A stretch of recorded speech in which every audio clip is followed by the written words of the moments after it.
Cambridge, Massachusetts. 2 weeks after Tufts University became the first major university to remove the Sackler name from buildings and programs over the Familia's role in the opioid epidemic, members of the family are pushing back. A lawyer for some of the Sacklers argued in a letter to the president of Tufts that the move was unjustified and a violation of agreements made when the school wanted the Familia's financial help years ago.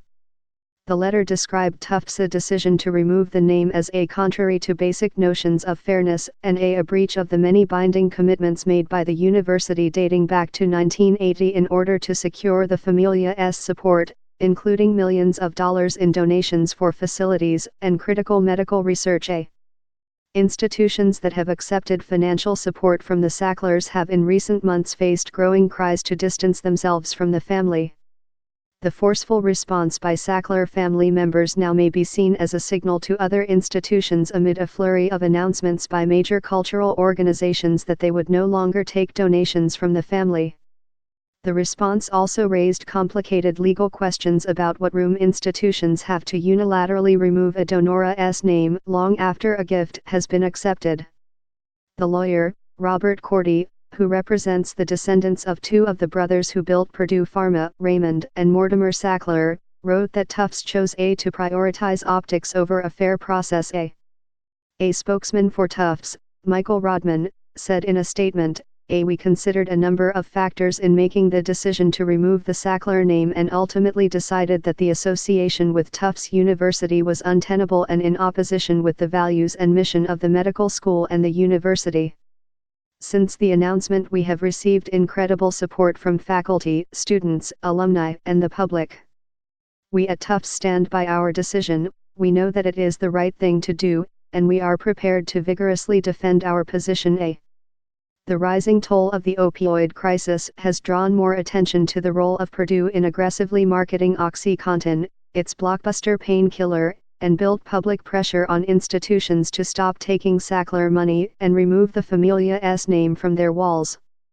The pushback against Tufts comes as questions are being raised about how much the Sacklers should pay to resolve thousands of lawsuits brought by state and local governments seeking to hold Purdue accountable for the crisis. The family has agreed to contribute $3 billion and relinquish control of Purdue as part of a settlement, but 24 states have refused to sign the agreement, arguing that the Sacklers should pay more. The high school yearbook is a staple of American teenage life. But for some, it also is a reminder of failed dreams, lost opportunities, and the sheer toll of the opioid crisis. Several institutions that have received major support from the Sacklers, including Yale University, Tate, the Metropolitan Museum of Art, and the Solomon R. Guggenheim Museum, said this year that they would no longer accept gifts from some or all Sackler family members. But decisions by major institutions to remove the Sackler name from existing facilities have been rare. Earlier this year, the Louvre in Paris removed the name from a wing that had been known since 1997 as the Sackler Wing of Oriental Antiquities. In that case, however, the Louvre said that its naming agreements lasted only 20 years. There were 3 Sackler brothers, all of whom made gifts to Tufts, and different branches of the family have responded differently to Tufts' decision. A third brother, Arthur, is widely credited with shaping modern medical advertising, but he died before OxyContin was introduced and his brothers purchased his stake in the company. His widow, Gillian Sackler, released a statement emphasizing that her husband had no involvement with OxyContin and saying, "It deeply saddens me to witness Arthur being blamed for actions taken by his brothers and other Oxy Sacklers." Michael Ward Stout, a lawyer who has worked with museums, said that an institution's right to withdraw from a naming agreement depended on the terms of the contract. He said that when Lincoln Center in New York wanted to change the name of Avery Fisher Hall, the home of the New York Philharmonic, in order to attract a major gift for its renovation, officials paid the Fisher family $15 million for permission to drop the name. Mr. Fisher's original gift to support the hall, in 1973, had been $10 million. In some cases, like that one, you can buy yourself out of it, he said. In 2018, the Massachusetts Attorney General filed a civil complaint against 8 members of the Sackler family, along with Purdue and numerous Purdue executives and directors, saying that the company had misled doctors and patients about the risks of OxyContin. In a court filing this past January, the Attorney General asserted that the Sacklers and Purdue had used their relationship with Tufts to promote use of OxyContin by gaining access to local doctors and trying to influence research about pain treatment.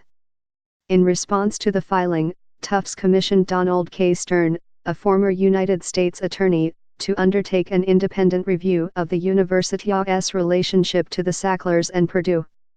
The review, which was released on the same day that Tufts said it would jettison the Sackler name, found that in most cases money from the Sacklers and Purdue went to programs unrelated to pain treatment and opioids. In other cases, it said, there was no evidence the donations materially skewed academic programs.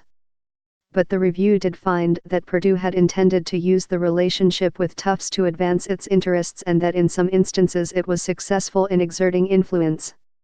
Moreover, we conclude that there was an appearance of too close a relationship between Purdue, the Sacklers, and Tufts, the report said. In his letter, Mr. Cordy hinted at the possibility of legal action, asking the president of Tufts, Anthony Monaco, to preserve documents relating to the Sackler family and the deliberations over removing its name. Ellen Barry contributed reporting.